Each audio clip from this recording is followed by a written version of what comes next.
Morning, and thanks for watching another Red9 demo. Today we're going to be going through a new tool that's in the October 2022 release. Should be going live on Friday, all being well. And that is Treadmill. It's found up here, little icon here. It's also in the Red9 menus, in the Pro Pack, just there, Treadmill, and it's this UI here. Now, the concept is very simple. The concept is, we have a main controller here, which is at the head of the rig that controls everything. The rest of the rig is in local space underneath this controller. And what we want to do is we want to transfer the gross motion of him, the main forward motion, from all the controllers onto this singular control. So we can mute the animation of it and edit the animation more easily because everything is then relative to this one space. But also maybe control his forward motion via a singular node within the scene. Maybe you're bolting them onto the back of another character. Maybe you're sitting in the car and you need to extract that data and just constrain that main controller. Whatever. Animators will be used to this sort of process, but we've added it in as a tool. So I'm going to select his main cog. The reference point can be anything. It doesn't have to be part of the rig. It can be any arbitrary node within there. Really doesn't matter. The systems don't care. I'm going to track the translates. I'm going to do it projected. And we'll go through these in a minute, but just to give you an idea. So we've got the cog selected, track data. Does two passes. First one is it caches the original data. Second one, it does the recalculations and pushes that data back to the controllers.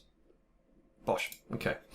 So, as you saw, data is still exactly the same, but the animation is now being controlled by this main cog. So if we go away and we mute those channels on the cog, he will walk on the spot.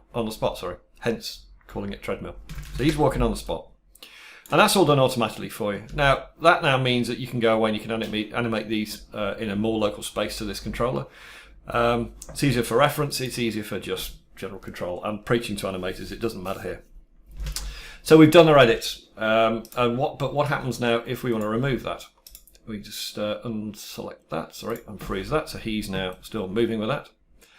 And what we're going to do is now we've done all the animation edits, we're just going to reverse the process. We're going to put the data back to the controllers, and we're going to reset this node back to world 0 so that the rig is back into a more standard default pose.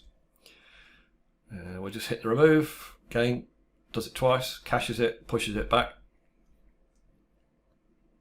Done. Data's exactly the same. It's now gone back to these controllers. So it's a really nice way of switching data into different spaces. It's not, when I say spaces, it's not doing any parent spaces. This isn't dependent on the rig. All of this stuff doesn't care. Doesn't care whether you're Red9 Puppet, whether you're Endgear, whether you're some other rig. As long as you've got the right wires in it, it doesn't care. And we'll talk about that in a second.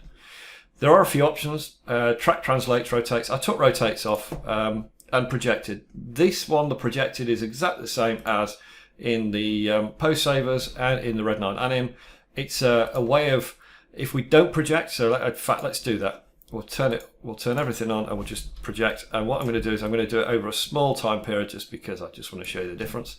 If we do that, over that small period, I've taken projected off. Without project, it sits exactly with that object and it tracks that singular object. Obviously, he's going to pop now because we've screwed everything up because it's all in that space over those periods. But that's the idea.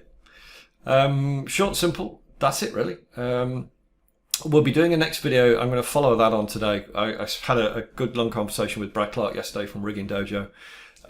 And one of the things that came up was that we need to do a video more about how you start the process of dealing with Pro Pack. So if you're a new animator, if you're a new studio, you have your own rigs, what are the processes you need to go through in order for all of these cool things to work? And we're going to jump onto that video next. So I'll follow that one up.